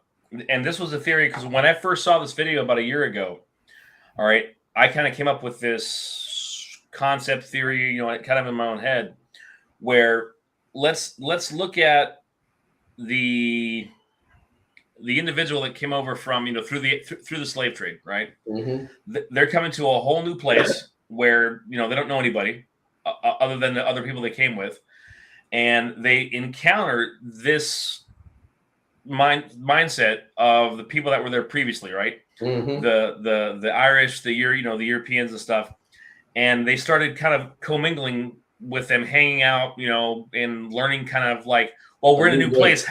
How do things happen here, right? Right. So if anything, like that segment of the Irish culture or Scotch Irish culture, including the language, the way they spoke, the drawl, the lazy form of speaking, Mm-hmm. that, in my opinion, and I could be totally wrong, became not embraced but like enveloped by kind of the slave community. Yeah. And they adopted that to kind of integrate into their new surroundings. Well, that's exactly what he's I mean, what else are they gonna do? So we can blame the white folk for how the I'm just saying, like, so what else they gonna do? That's what they had around them. They couldn't practice their own culture. So I mean, what else are they gonna do? They have to basically integrate. There's no other way around it. There's no other way. They're not even thinking about it. They're just doing it. Now, I know Native Americans were a little more stubborn, because Native Americans, a lot of them will not conform, and they, literally drank themselves to death before they fucking conformed. And I mean, with that being said, I think the drinking thing came after the involvement of the U.S. government to kind of like provide them their own means of existence. You know what I mean? Well, they couldn't get Indian slaves. That's for sure. Like there was no way they were going to enslave Indians because Indians, their culture, they never sold their people. Like they were very loyal in their tribes. They didn't do that. They conquered each other. Like the Comanches, they were some of the worst fucking natives you'll ever meet. They were nomads, and they were extremely brutal. All Native Americans weren't all like, oh yeah, nature and white spirit and great white spirit. They would go. They actually owned like large regions of territory, and they were killing women, children. They didn't give two shits. Wow. And a lot of people don't know that either. They think all Native Americans were just happy-go-lucky nature people. And that's not true. No, they were because Native Americans and indigenous peoples of North and South America were in fact human. They had many of the same human characteristics that were on the European continent. That's right. Right. And the nomadic types, like the Comanche, they were just like just like the and that's not a means to implicate them in any sort of. It's just a reality of history. The reality is that a lot of human beings were extremely violent, still are today. Of course. And you got some good ones. It roots back to survival. Yeah, you got good ones and bad ones. And some people just have not evolved enough to understand that that's not what it takes to survive. Yeah, and a lot of them cannot ever evolve because they're just stuck in that prison. It's like they feel they're sticking themselves in that prison. And that's why we need to get rid of leaders who are constantly talking that bullshit. We don't need these so-called politicians and leaders constantly showing us what the hell we should be believing, what we should be thinking with their media bullshit propaganda. Like, this is what we need to stop. We need to have conversations like we're doing on this channel. We need to be communicating with each other. You see what I'm saying? But what they're doing is they're isolating us. They got us on lockdowns. They want to fuck up the economy. They want to attack individualism and all that kind of shit. So we're all just kind of stuck looking at whatever these politicians are telling us, and we need to break out of that. That's really what I'm all about. We need unity amongst the people, and it don't matter if you're fucking black, white. I don't give a damn, because at the end of the day, what these politicians are doing is geared towards all of us. Like, it's to subjugate all of us, under this, whatever you want to call it, new world order. I don't give a shit, whatever you want to call it. It's always a new world order. Because these people These like people want to make sure that they're always on top. You know what I'm saying? Like they always at want to all make sure times. It's that they always have all the existing. resources, that they Right. make all the laws, they make all the rules, and that's just a select few, and it shouldn't be that way. And that's how it always is from the very beginning of time. It's the way the human What you being, think, Mike? the I hierarchy. agree. I think that's, what a lot of folks need to realize is that at our root basis, most primitive reality, okay, there is going to be an element, obviously not as strong now as it was generations ago, that desire for survival. We just have different and more acceptable means to achieve that level of survivability. You know what I mean? We have technology that allows us to trade with one another, that allows us to create and manufacture and do all those things. Okay, because the modern world has afforded us that kind of luxury that permits us the ability to survive without needing to kill off anybody that's trying to prevent us or get in our way to survive. The only reason, Scott, would you agree? The only reason that you even still would have to do that is not survival, but greed. Yeah, it would be just the greed of wanting more, and the more you get, the more you're up in that hierarchy, the more you're prone to corruption. I mean, that's what the data shows us. It's like Jordan Peterson said. Jordan Peterson says that in every hierarchy in any society, there's always going to be that corrupt top level people that run everything. That's always going to be there. It shouldn't, though. I don't agree with it. It's always going to be there. It needs to be destroyed. Shit. Like, it needs to be destroyed. And the only way it's going to be destroyed is if the people start getting their heads out of their asses. Yeah. If we can just, learn certain principles of freedom, and that, everyone has a right to live the life the way they want to see it. But you can't have true freedom without self-accountability. Right. And so that's where my conservative viewpoints come in at, is how you going to be free when you rely on everybody else to make your life better? Right. Exactly. How are you going to be free?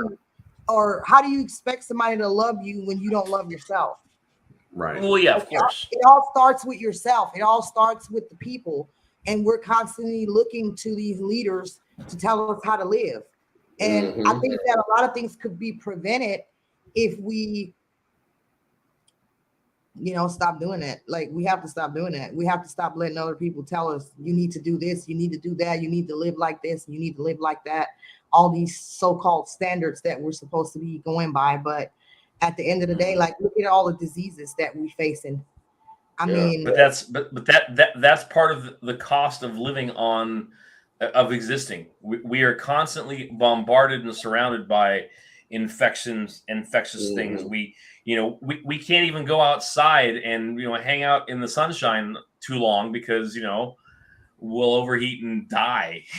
Yeah, but because, I mean, that's something that we could have naturally adapted to, possibly, if we wouldn't be locking ourselves into rooms that are constantly have ACs blasting. Well, sure. I mean, but air conditioning has allowed humanity to flourish. And not only that, not everybody thrives in the same climate. You know what I'm saying? Not everybody. Of course not. Like me, I can't get used to the heat. I get extremely sick because of the heat.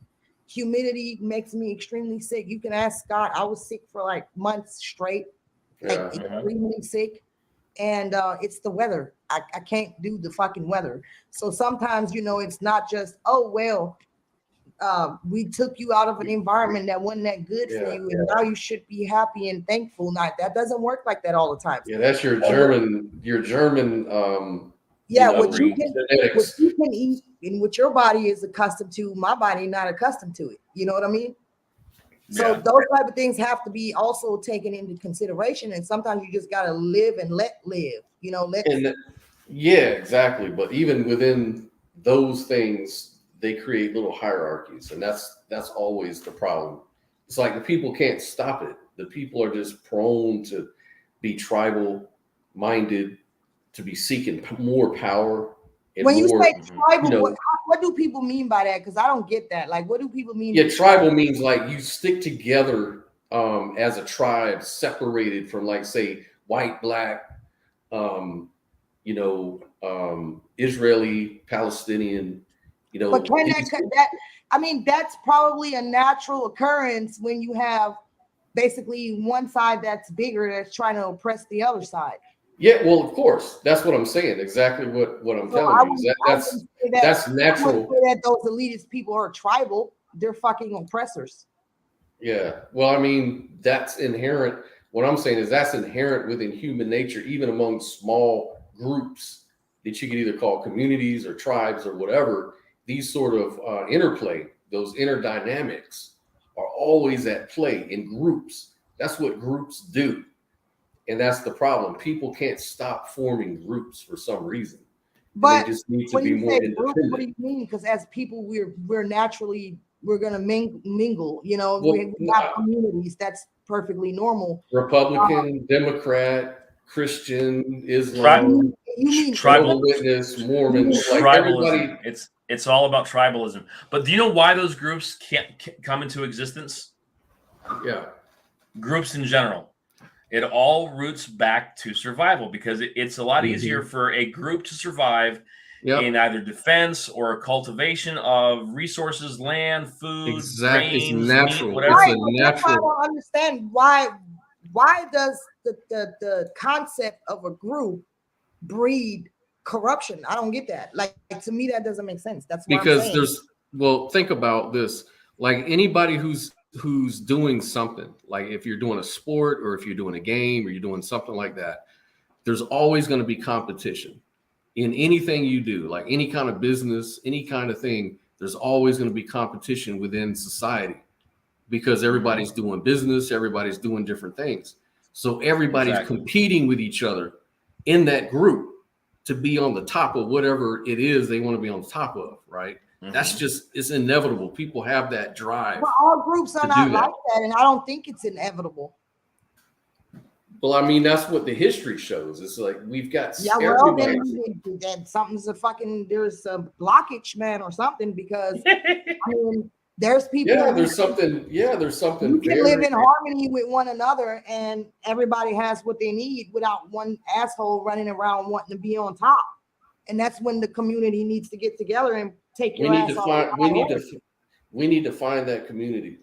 Does it exist? Does such a community like that exist? Yeah, I'm sure places like that exist, and even if it's minuscule, even if it's just in a small setting, like you have communities that exist like that. Yeah, so you're saying it's a potential everyone could adapt into that sort of. Yeah, because culture. What's the point? Like, what's the point at the end of the day? I'd have to see if they exist. I want to see what that culture is, and check it out. I think there's something like on that there's an island or something off the coast of Africa where all the people, all they do is, live in complete harmony, like no war, no fighting, no anything. They've observed. I'm not even saying that, because people are going to fight. People are going to have disagreements. Are you talking in current era, or are you talking in a current era, in this current era that we live in right now? I don't think there's anything wrong. It sounds like. But it's like one strange, anomalous culture. Like anything else, I don't know. Every other culture I know is always competitive and Like I don't think that disagreements or controversy is necessarily bad, because no, it's not bad. It's natural. When you have controversy and disagreement, you can bring to the surface things that may need to be changed or bring grievances, to the forefront or whatever. You can deal with. It's like, confronting things that are, need to be addressed.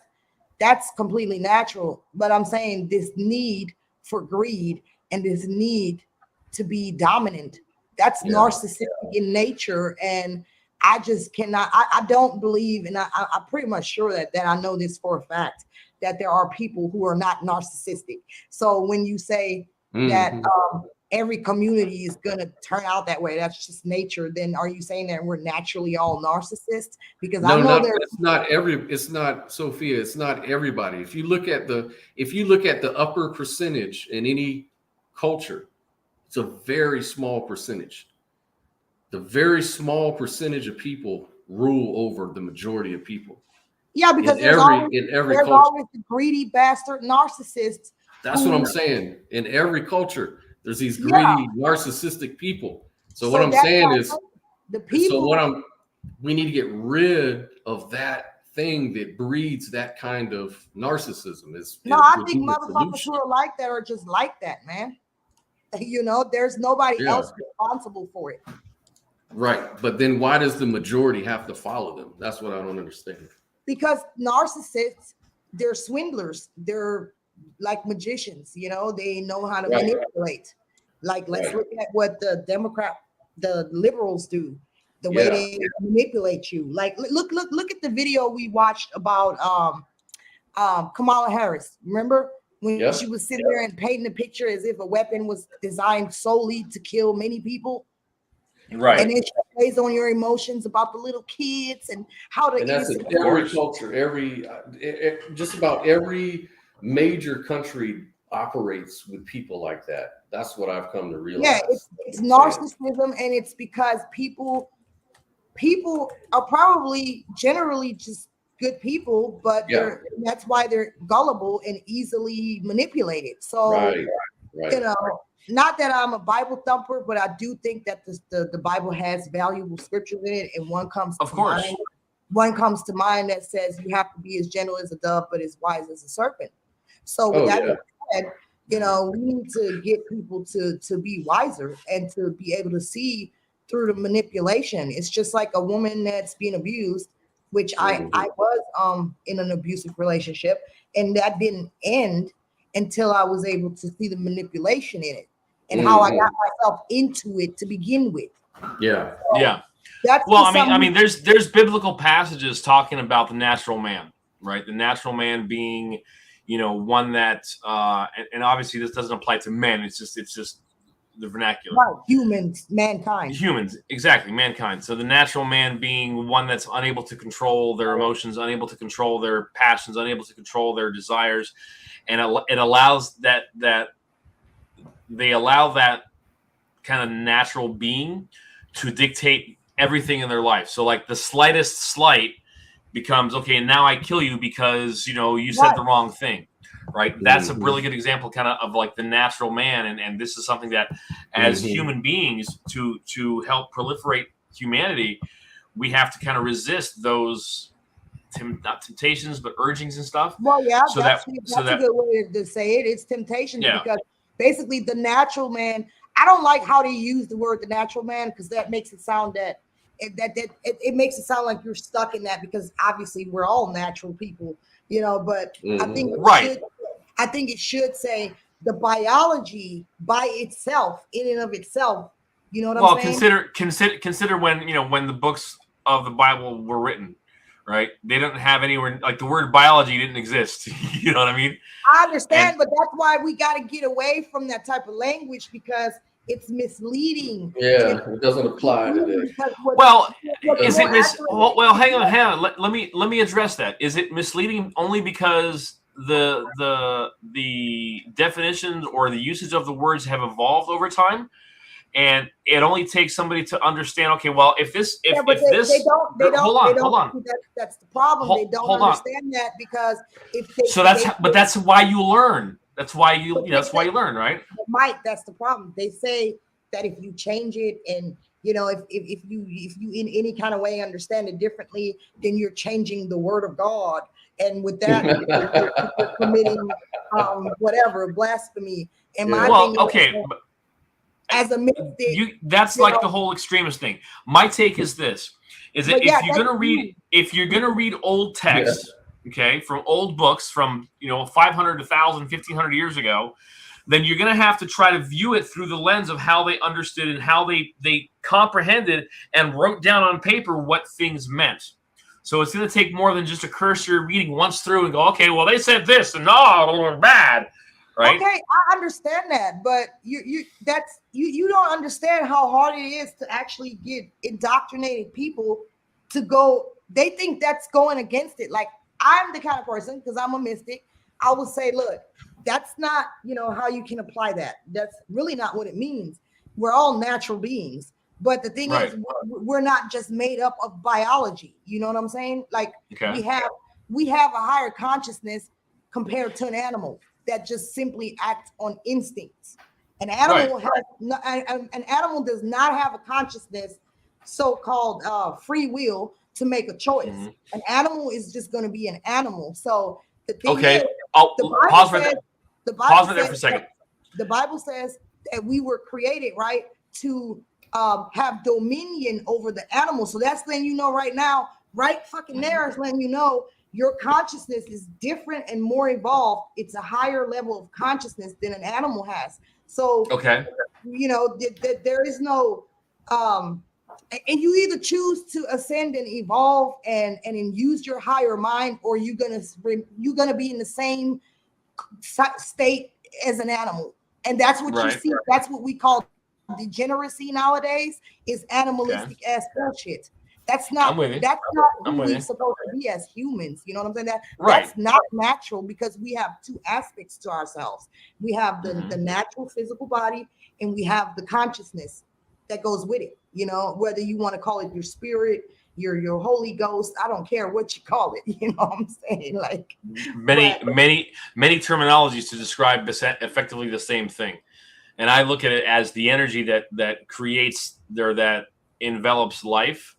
Right. The life force, whatever. And that consciousness that we have, that we can say, okay, I'm a person. I exist. I can feel it. I can smell it. I can taste it. You know, that's how I look in the mirror. I know that's me. Well, I as much as I love, I love this topic, man. I saw, I was just, hold on a second. Let me just add one thing to it. I was watching a show last night. They was talking about bioelectricity, which is this way that patterns emerge out of nature, like above DNA. So it's like, that's what you're talking about, is that intelligence that's beyond your conscious intelligence in your brain. This is like deep into your, you know, right. DNA. And it's like, because these institutionalized type of religions who are engaging in this literalism of words that were written, I don't know, like so many thousand years ago, you know, it kind of alienates you from nature. And nature basically dictates, you know, a lot. You know, will you agree? Well, it's a tool like anything else. You can use it for good, you can use it for evil, right? But how can you call it a tool? You literally come from nature. When you die, that's where you go back to. You're made up of the same exact thing as everything that's in existence. Yeah, there's only the natural. It's not that nature is a tool. We are nature. We are part of it. And so if we but the energy that we have is a gift, and we have to use it proactively. We have to experience it. We have to experience it. We have to be, you know, in alignment with it. It's just common sense to me, because you cannot ever separate yourself from it, period. It's always going to dictate life for you.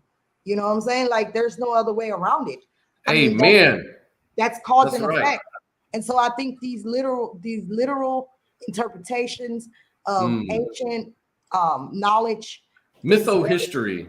It's very misleading, because at that point you're looking at nature as if it was an obstacle.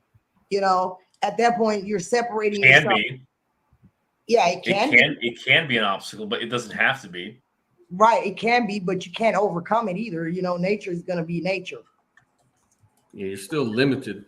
David Rockefeller said, quote, "We shall overcome all obstacles, including nature." That's a big problem, if you ask me. You can't do that. That's not going to ever happen. Nature will get rid of us before we can get rid of it. And if we get rid of it, where the fuck we going to go? Yeah, so now we are nature. Now we're going to follow some dude like, what's his name? The Tesla dude. Yeah, Elon Musk, and we're gonna try to colonize Mars. Really? Come on now. Hey, he grew up watching a lot of sci-fi. Yeah, and you got to give him credit, dude. I think he has some questionable, you know, tactics as far as how he got to where he's at. But you got to give the guy credit, man. He's making some difference. I don't know if it's a good difference, but he's doing something. So give him AI. credit, even if it's bad. Well, credit for Just the because accomplishments, he's not necessarily how he got there. Just because he's talking. We'll see if on Friday we got what 36 hours until we figure out if he's really going to pull the trigger on Twitter. Man, I don't give a damn still... about Twitter. Twitter isn't real. Twitter is not a real place, man. It's not. It's cancer is what it is. Yeah.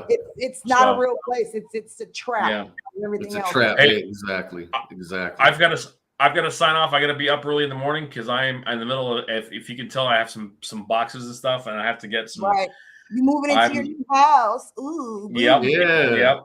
So I may or may not be on. We're on coming next for week's dinner. stream. When are we coming? Hell for dinner? yeah!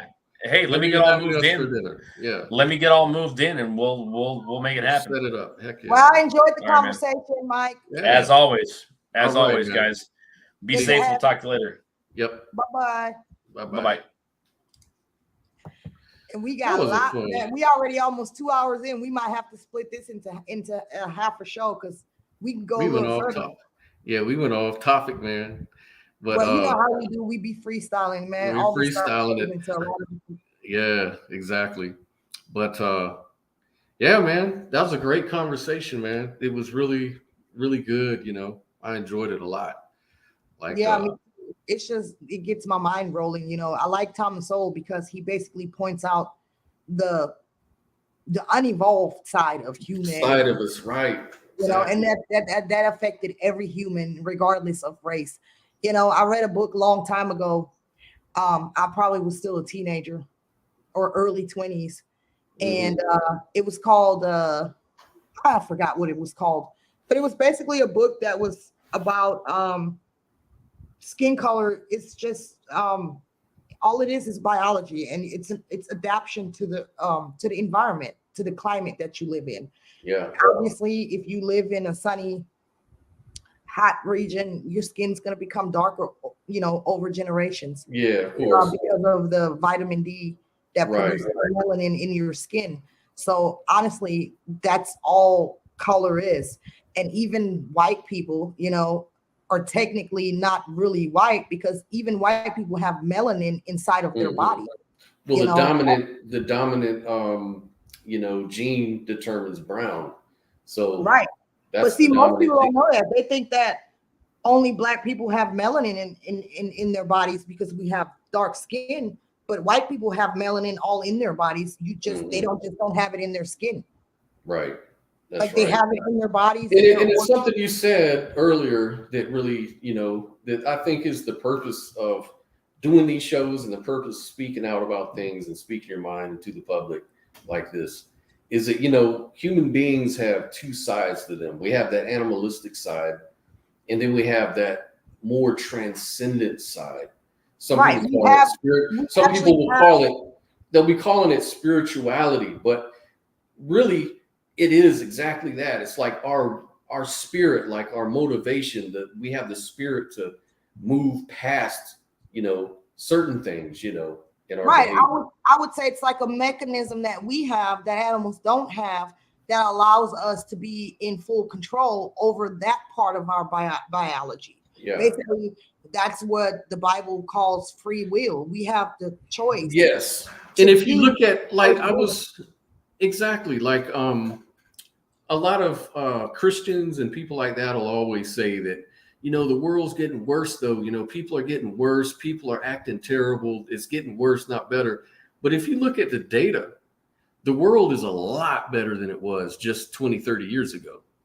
And it just gets better and better in certain ways that you quantify that, right? And a lot of that has to do with our transcendent nature, being cooperative, being able to apply ethics and, communicate and, do trade, things like that, do things that are mutually beneficial.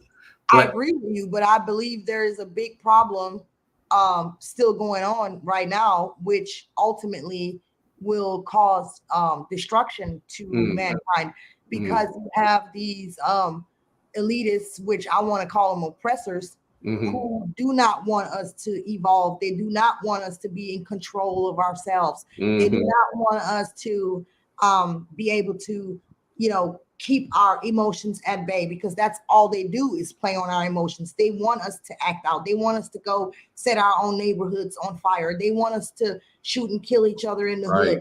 They want us to not get along, and the man hating the female and the female hating the man. And then you got feminism on that side, and then you got toxic masculinity on this side. It's all division. It's all conquering, divide and conquer. Yes. And it's that, to me, is a direct attack on every person's spirituality. And by wanting to get us all to embrace subjugate people, Right. And so me personally, I don't see a difference between institutionalized religion and government. I see them as one, because that's what installed this whole the whole establishment, man. The whole establishment, it was religion. It started with the Roman Catholic Church enforcing that on its own people over in Europe before they even came over here. That shit was already going on over there, and over there they were wiping out everybody that wasn't conforming to that. From setting people on fire, burning them at the stake, to extreme forms of torture until they died. All that kind of stuff. So it's like, the world, people are evolving, and people are waking up, and people are realizing their potential. But there's this group of other type of people who don't want that to happen. Like they want us to stay stuck. They want us to stay stuck in the timeline, Exactly. And so that's kind of, what I think. So I mean, that's kind of obvious to me too. And we talk about that all the time anyways. And it's something that you can see, if you just pay attention. And instead of being so boxed into your echo chamber and so boxed into your, the things that you focus on in your beliefs, but you have to come up with, I think people have to come up with good epistemology, like ways to figure out why do I believe what I believe, and start really becoming critically minded on yourself. Forget them, be critical minded of you. You know what I'm saying? And figure out what is it that makes you believe this and that. Right. Because that's how you're going to find the truth. That's how you're going to find the best path for you. And that's what we promote. That's the whole thing about conservative principles. Like we always say, like, we don't hate anybody. Like, I don't hate gays. I don't hate trans people. I don't hate, anyone. And yet I can still call myself a conservative leaning person. You know what I mean? And that just comes from, I think, like, for me, it just resonates, even spiritually. Right. I mean, I'm not a religious conservative, and my conservatism that I subscribe to is not based in religion. It's just certain conservative principles are based in nature, and a lot of it is based on the Constitution. And the Constitution is actually was Indian law, which I didn't know. So this is just natural laws that, natural rights that we all have, which is our birthright. And so conservatism, not all conservatism, because like we know that's a spectrum. But the conservative views that I do have, they only go so far. To as long as it's in alignment with nature, then I'm cool.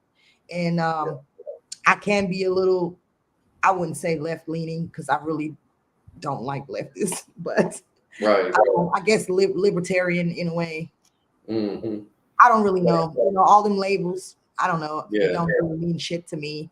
I just believe in the truth. And then a person might say, well, what's the truth? Well, let's put it like this.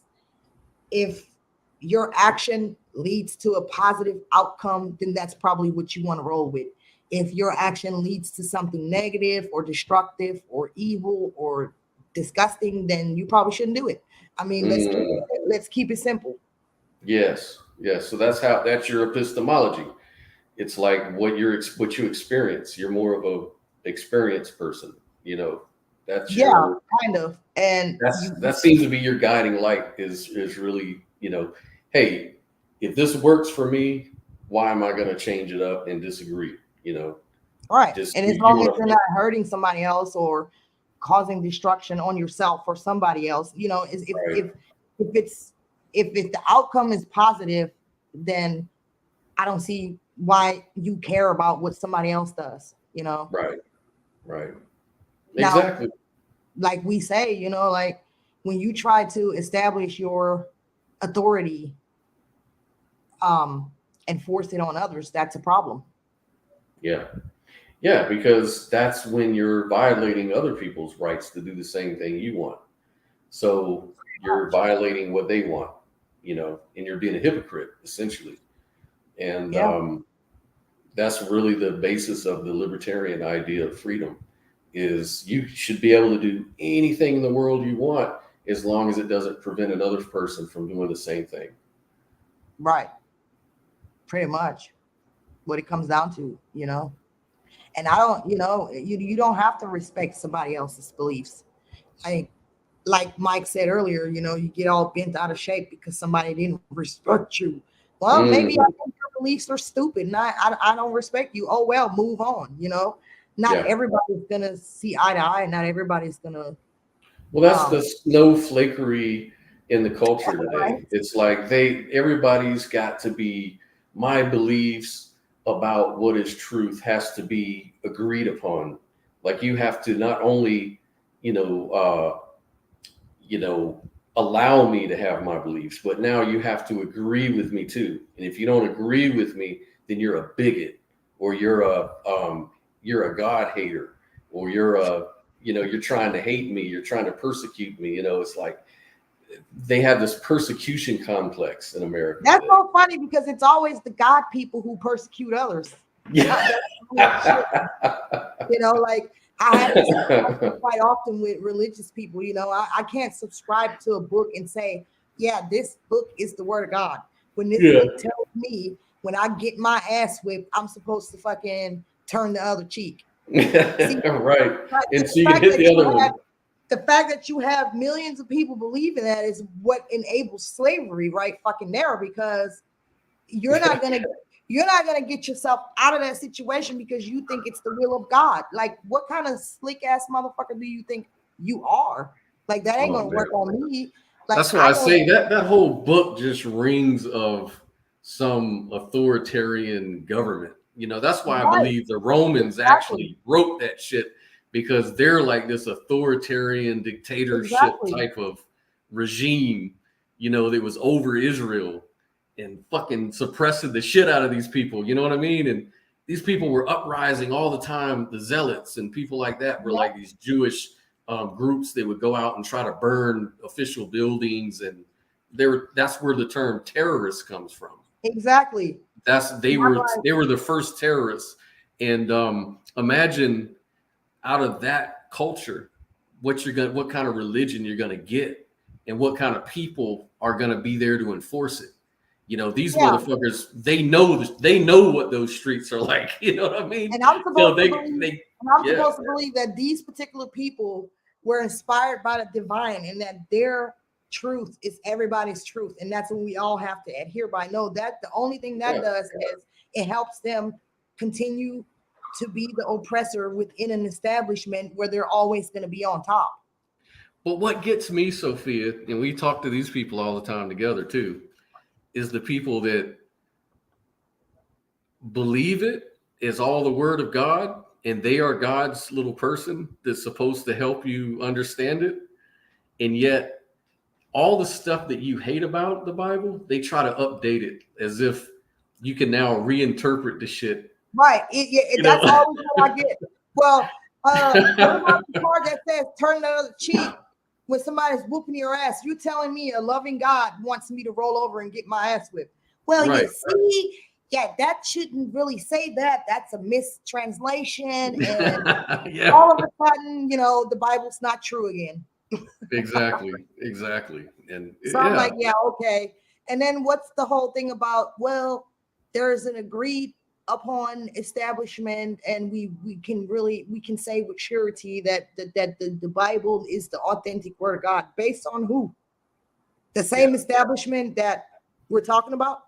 Yeah, the ones that used to oppress you. Jesus in the Bible went into that establishment and called them vipers and snakes, and was fucking turning over tables, and told them that they were less than shit. So see, that's what I'm saying. I don't even know. Was he a heathen too because he didn't conform Right. to the establishment? Well, see, that's what I'm saying. That's what makes me think, there's two stories of Jesus that they tell you. There's this terrorist kind of Jesus, this fucking terrorist that used to fucking turn tables over, hit people with whips, talk about burning people alive, and all this kind of shit. Yeah, just like my father destroyed Sodom and Gomorrah, so be it you. It's like he's that kind of person, but on the other hand, he's also this turn the other cheek person. It's like, which one is it? That shit don't make no sense. It don't make any sense. Bullshit. And I'm sorry to say, but if you read the Bible and subscribe to the Bible, you're going to be a confused motherfucker. Take it from me, because I've been there, and it kept me in situations that I should not have kept myself in. It kept me in an abusive relationship, because I believe that, you're not supposed to get divorced, and, you're supposed to be subservient to your husband. So, all that dumb shit. And then one day that part's true. Well, that part's true. Yeah, sure. So yeah, I was a very angry person when I got out of Christianity, because I was like, man, all them years I was suffering because I believed in this shit. And I tried my hardest to be a good Christian, and all I got in return was nothing but betrayal, violence, and all that shit. And I'm like, what kind of God would want me to worship him and take this type of treatment from other human beings who are just humans like I am? Why would God, a loving God, want me to do that? And so, epistemology, I started asking myself questions. Why are you doing this? Well, I'm trying to fit into the establishment, is the reality of it, because my people were plugged into that establishment. And if I would have separated myself from the belief, the religious belief, I also would have had to separate myself from the family, my family in the establishment. Right. Well, that like fear factor, that whole fear factor in the cult mentality, the best thing that counters that shit, once you come out of stuff like that I found when I left Jehovah's Witnesses, the best way I could counter that kind of mentality was through like stoicism, just understanding that, it's not about, these external things that, they try to create for you, like all this imaginary bullshit.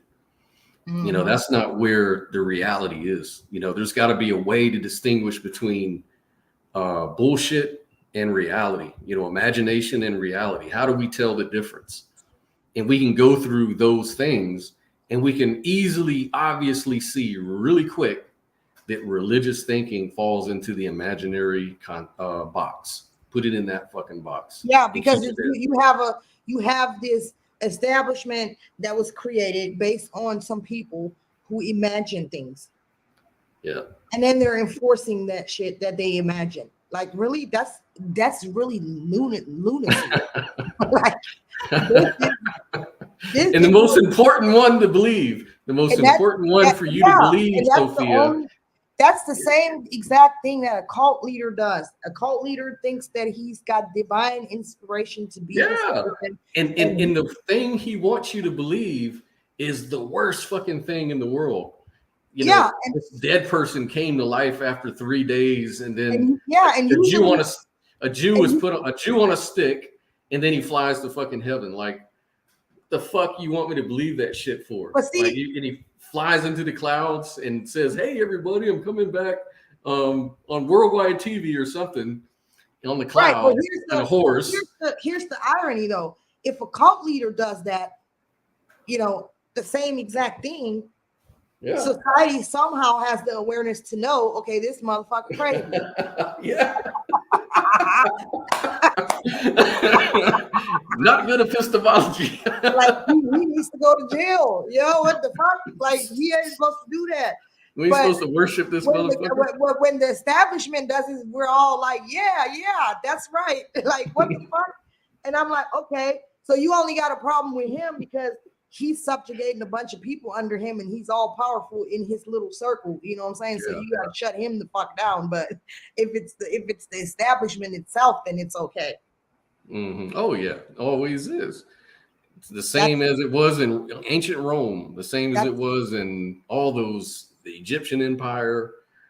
You have all these examples of kings over ages just doing Speaking crazy of Rome, Scott, like my son, I was all excited about that shit because you know how my oldest son was never really motivated about anything, and I never really know what the hell is he gonna be into. He got to find something, you know what I mean? Mm-hmm.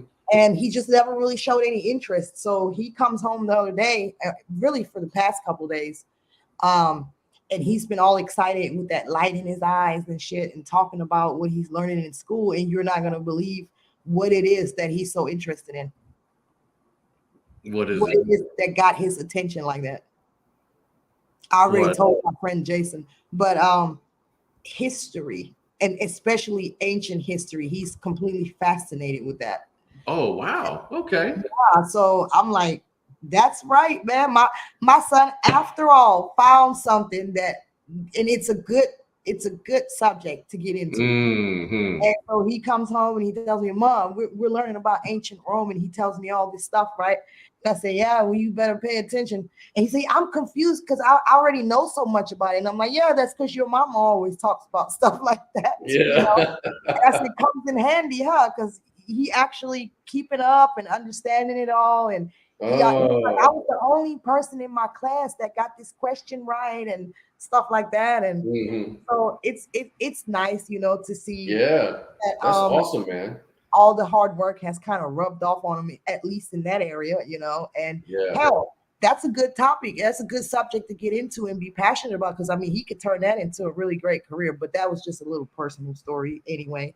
I told him to pay attention to what happened in ancient Rome, because the shit might be happening now. That's right. It might be happening now. That's what it looks like. Wow. Well, look, man, we've gone for 2 hours. I know, 2 hours. I gotta go too. I gotta make sure the boys are getting themselves ready for bed. They gotta get up early in the morning. Everybody getting up early in the morning. So It was a good show. I enjoyed that video. A really good topic, Scott. Yeah, man, that was awesome. I really enjoyed it too. Mike was fun. It was pretty good conversation. I love these little sessions because you learn a lot. You cover a lot of ground, and just having a conversation, man. I wish more people would join, but hey, this is our meetup, man. Come and see us, man. Yeah, come and see us. We're just having a conversation. We're not here to preach or judge or anything like that. We're just talking, you know. All right, folks. Well, good night. We'll see you next week, and we'll do it again. Bye, y'all.